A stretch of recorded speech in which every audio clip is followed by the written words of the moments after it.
누가복음 1장 67절에서 75절 말씀을 통해서 일으키시는 놀라운 은혜라는 제목으로 말씀을 나누고자 합니다. 미래를 보는 사람에게 은퇴가 없다라는 글이 있습니다. 이 글을 보면은 미국의 유명한 학자이자 발명가인 찰스 캐더링이 300개 이상의 특허를 취득하면서 발명한 에디슨과 견준다는 이야기가 나옵니다. 게다가 미국의 자동차 산업을 크게 일으킨 제네럴 모터스의 최고 엔지니어이자 사업가입니다. 그는 단순한 과학자가 아니라 타임지 표지에 실릴 정도로 시대를 상징하는 유명한 사람입니다. 80세가 넘어서도 그의 연구는 계속됩니다. 이제 그만 쉬시라는 아들의 걱정에도 그는 이렇게 대답을 합니다. 사람은 나이에 상관없이 미래를 보고 살아야 해. 오늘만 생각하는 사람은 흉하게 늙는다. 이렇게 이야기를 합니다. 그는 사람을 늙게 만드는 것이 5가지 독약이 있다고 이야기합니다. 첫 번째는 불평, 두 번째는 의심, 세 번째는 거짓말, 그리고 네 번째는 경쟁, 그리고 5번째는 공포라 말하면서 우아한 노년을 위해 3가지 방법을 제시를 합니다. 첫 번째는 영혼의 문제를 생각하라. 두 번째는 어떤 일이든지 함부로 참견하지 마라. 세 번째는 같은 말을 반복하지 말고 절대로 험담하지 마라. 이렇게 이야기를 했다고 합니다. 이 이야기를 들려드린 이유는 사람이 나이가 든다고 해서 그 삶이 신선하거나 그리고 뭔가 새롭지 못한 영감을 받게 되면은 정체되어 있는 삶을 살게 된다는 것입니다.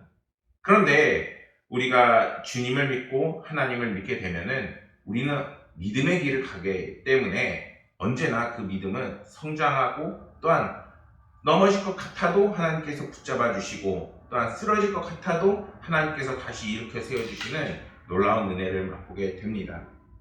우리가 이제는 하나님을 통해서 성장하는 삶, 발전하는 삶을 끊임없이 살아나가야 됨을 잊지 말아야 하는 것입니다.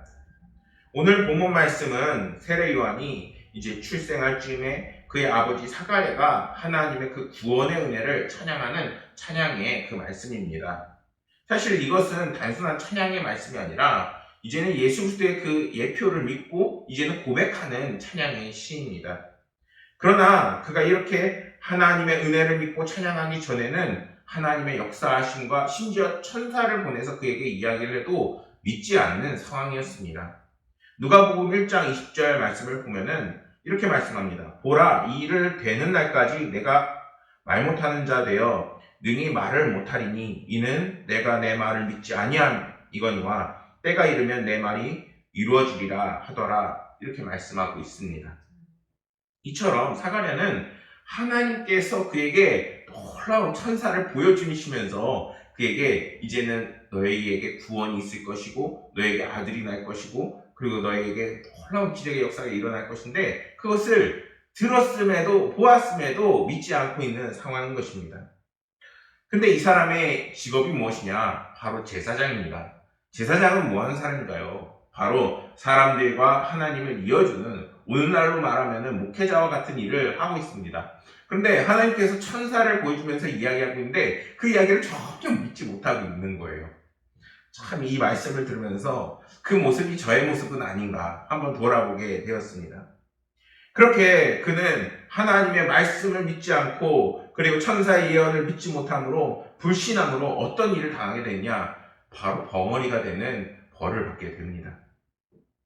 그렇게 그는 벙어리로 지내다가 언제 이 벙어리의 상태에서 풀리게 되느냐? 바로 세례 요한이 출생하는 그 상황에서 풀려나게 됩니다. 그런데 그렇게 풀려난 그가 오늘 말씀에서 이렇게 하나님의 그 구원을 믿음으로 찬양하고 있는 그 말씀을 우리에게 전하고 있다는 것입니다. 이 찬양에는 사가랴가 이전과는 달라진 자신의 놀라운 차원의 그 신앙의 고백을 담고 있습니다. 동시에 하나님의 그 구원의 은총을 노래하고 예언하고 있는 것이죠.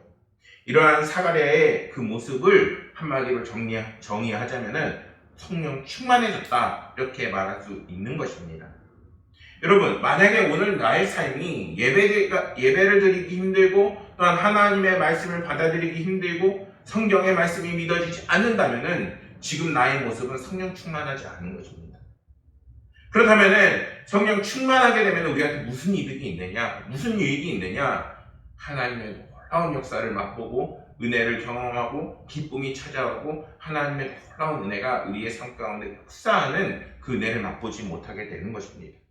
그렇기 때문에 우리는 이제는 더욱더 주를 가까이 하고 주님이 주시는 성령 충만의 은혜를 받기를 간절히 소망해야 하는 것입니다. 사람이 하나님의 말씀을 믿는 상태와 믿지 않는 상태가 얼마나 다른지를 지금 오늘 말씀에서는 보여주고 있는 것입니다. 그가 하나님의 말씀을 믿기 이전에는 아무리 천사를 보내고 아무리 훌륭한 말씀을 보내도 그는 믿지 않았습니다. 누가복음 1장 18절 말씀은 이렇게 말씀합니다. 사가랴가 천사에게 이르되 내가 이것을 어떻게 알리요? 내가 늙고 아내가 나이가 많으니이다. 이렇게 말씀하고 있습니다. 아브라함이 이제는 이삭을 가질 때 그 나이가 100세였어요. 그런데 그 말씀을 전하는 제사장은 그 말씀을 믿지 못하고 있는 겁니다. 말씀이 이제는 그 말씀으로 그냥 글로 남아있는 것이지요. 그런데 오늘 말씀에서는 뭐라고 얘기하고 있습니다. 주님의 말씀은 살아있고 활력이 있어 이제는 우리의 심령을 콩과 영과 그리고 관절과 골수까지 쪼개게 하는 것을 아예 실제로 보여주고 있는 것입니다.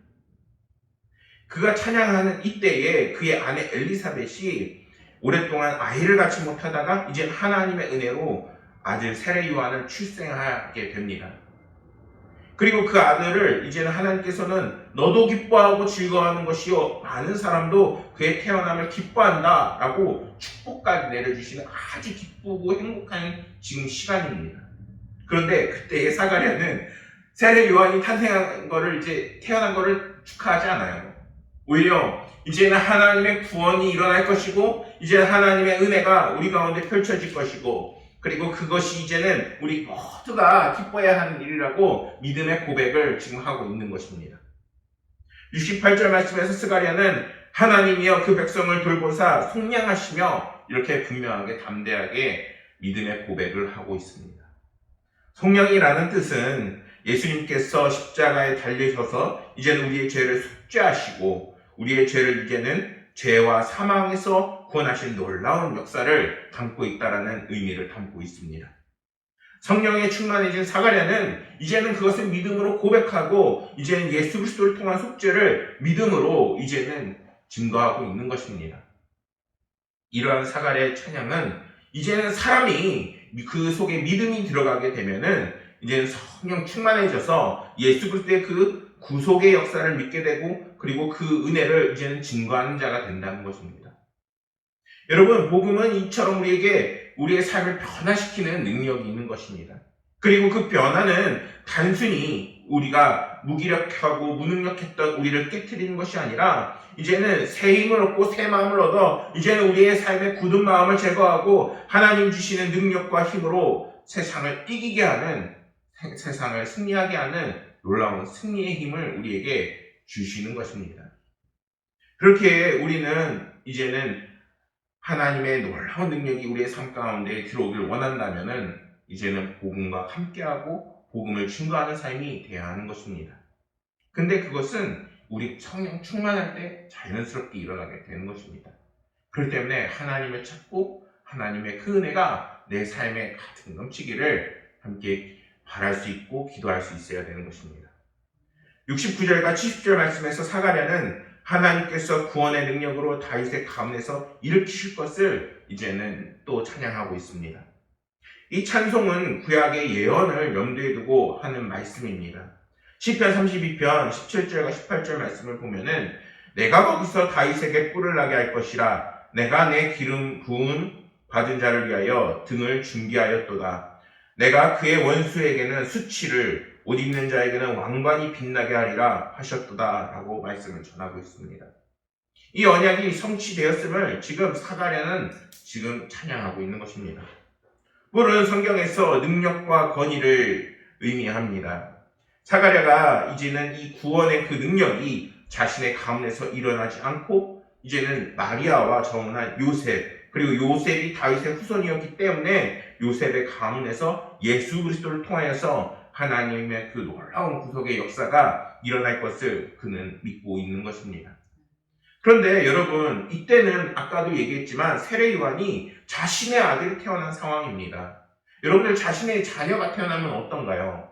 아마 기뻐 뛰며 아마 자신의 아들 또한 자녀를 아주 끌어안고 사랑하고 찬양하다 못해 아주 눈물을 흘릴 것입니다. 그런데 사가랴는 그러지 않았어요. 사가랴는 오히려 요셉을 감추고 이제는 마리아 가정에서 하나님의 그 구원의 뿌리 되시는 그리스도를 찬양하게 될 것을 지금 선포하고 있는 것입니다. 그가 왜 그렇게까지 하나님의 그 구원의 은혜를 찬양하고 그 기쁨을 주체하지 못했을까요? 하나님께서는 당신의 백성을 이제는 찾는 자, 그리고 하나님께서 하나님의 그 구원을 깨달은 자에게 더 큰 성령의 은혜와 충만함을 부어주시기 때문인 것입니다. 그러한 성령의 충만함은 이제는 하나님의 놀라운 역사가 우리 가운데 일어날 것이라는 믿음을 더해주시고 또한 능력을 더해주시고 이제는 하나님을 찬양하게 만드십니다. 이렇게 봤을 때 사가랴의 그 말하는 그 말씀에서 원수는 이스라엘을 압제하던 로마 제국이나 하나님을 섬기는 것을 조롱하는 이방인들을 말할 수도 있을 것입니다. 마태복음 3장 39절 말씀을 보면은 가라지를 뿌린 원수는 마귀요 추수의 때는 세상 끝이요 추수꾼은 천사들이니 라고 그 원수가 누구인지를 분명하게 말합니다. 그때 당시의 상황을 반영해서 이야기하나요? 아닙니다. 지금 사가랴가 예언하고 있는 이 예언은 그가 하나님께서 예수 그리스도께서 오셔서 이제는 그 적이 원수가 사단 마귀라고 이야기하고 있습니다. 그가 얼마나 성령 충만했는지 그 시야가 이제 현실을 넘어서 우리를 정말 영적으로 힘들게 하는 그 원수가 사단이라고 분명하게 이야기하고 있는 것입니다. 사가랴는 이 원수 마귀가 하나님을 미워하고 하나님은 이 원수 마귀의 그 미움당하는 자를 구원하신다고 고백하는 것입니다. 여러분, 사단은 끊임없이 우리의 믿음을 시험하고 절망하게 해서 우리를 하나님과 멀어지게 하려 할 것입니다. 특히나 오늘날에는 더하죠. 코로나 바이러스는 끊임없이 심해지고 또한 그것이 사라지지 않을 뿐더러 언제 사라질지 기약은 없습니다. 그런데 그런 상황에서 전쟁과 어려움과 우리의 삶의 문제는 다른 하로 더해지고 있습니다. 그러한 상황은 과연 하나님이 계신지를 묻게 하고 또한 우리의 믿음을 연약하게 합니다. 그러나 성경은 말씀합니다. 누가복음 1장 74절에서 75절 말씀에서 우리에게 이렇게 말씀합니다. 우리가 원수의 손에서 건지심을 받고 종신토록 주의 앞에서 성결과 의로 두려움 없이 섬기게 하리라 하셨도다. 하나님께서 너희가 나와 함께하기 위해서 너희 삶에 있는 모든 문제를 그 뿌리채까지 내가 만지고 함께하겠다라고 주님께서는 지금 말씀하고 계십니다. 사랑하는 여러분, 우리가 정말 믿음이 없어 보일 때, 힘들고 어려울 때 어디를 찾아가야 합니다. 바로 주님께 찾아가야 하고 주님을 찾는 삶이 되어야 하는 것입니다. 그럴 때 주님께서는 원수의 손에서 우리를 건지시고 우리가 두려움 없게 의롭게 살아갈 수 있도록 너희가 나와 함께 할 수 있도록 우리의 삶을 붙잡아 주신다는 것입니다. 인생의 목적은 성취가 아니라 관계라는 그 글이 있습니다. 오늘날 베스트셀러와 자기개발을 보면서 더 많은 성취를 위해서 더 높은 목표를 세워라 라고 보통 자기개발서 베스트셀러들은 이야기합니다. 그 목표에 도달하기 위해서 더 노력할 것을 권유합니다. 그러나 성경은 인생의 목적이 자기 자신으로부터 시작되는 것이 아니라고 이야기합니다. 어떤 제품을 사용할 때에 사용 설명서를 읽어야 제대로 작동하듯이 사람은 스스로 목표를 세우고 계획하는 것이 아니라 우리를 만드신 하나님께 나아가 성경이라는 제품 설명서를 통해서 자신이 무엇을 위해 존재하는지 어떤 소명이 있는지를 발견해야 한다고 그런 이야기합니다. 오늘날 문화는 자신이 이제는 주인이 되어 스스로 자신이 내 인생을 개척해 나가야 한다고 끊임없이 이야기합니다. 근데 참된 자기가 되라고 소리를 높이죠. 그러나 하나님이 원하시는 인생의 그 목적은 하나님을 사랑하고 이웃을 사랑하는 것입니다. 인생은 더 많은 성취를 위해 존재하는 것이 아니라 더 깊고 넓은 관계가 되기 위해서 존재를 한다는 것입니다. 우리가 어떻게 인생을 살아야 할까요?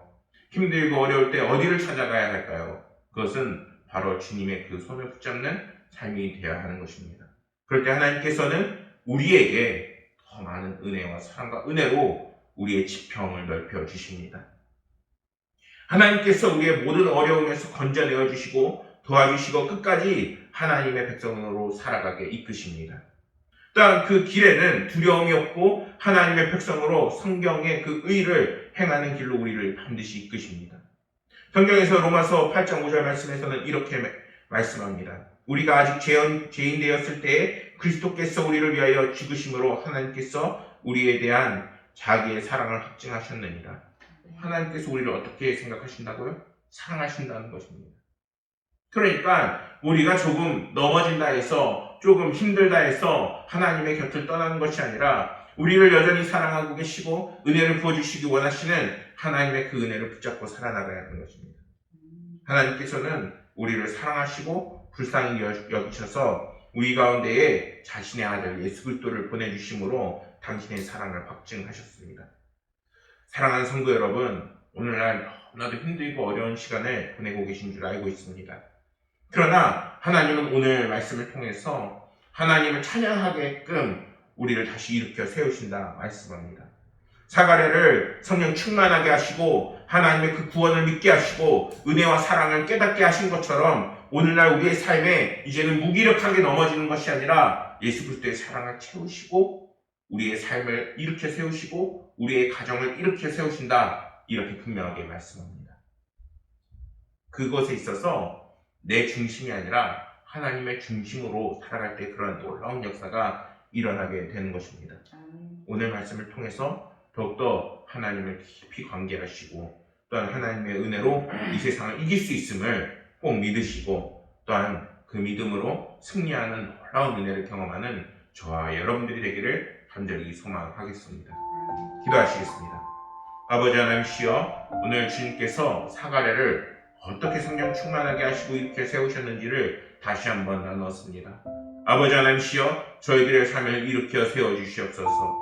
힘들고 어려운 영혼들을 방황하지 않게 주님의 그 믿음이 있는 삶으로 이끌어 주시옵소서. 아버지 하나님께서 우리의 삶을 돌보시고 함께 하시는 줄 알고 있습니다. 많은 영혼들이 코로나 바이러스로 인해서 삶에 있는 모든 문제로 인해서 자신의 경제적인 형편으로 인해서 주를 많이 떠나가고 있습니다. 그러나 그것이 중요한 것이 아니라 주님을 붙잡고 하나님께 나아갈 때에 그 모든 문제가 해결이 되는 은혜가 있음을, 그 믿음을 잃지 않도록 은혜 더하여 주시옵소서. 아버지 하나님께서 더 많은 영혼들을 붙잡아 주시고 또한 무광은혜교회로 이끄시고 또한 우리들의 삶을 하나님의 은혜 속에서 충만하게 하실 것을 믿으며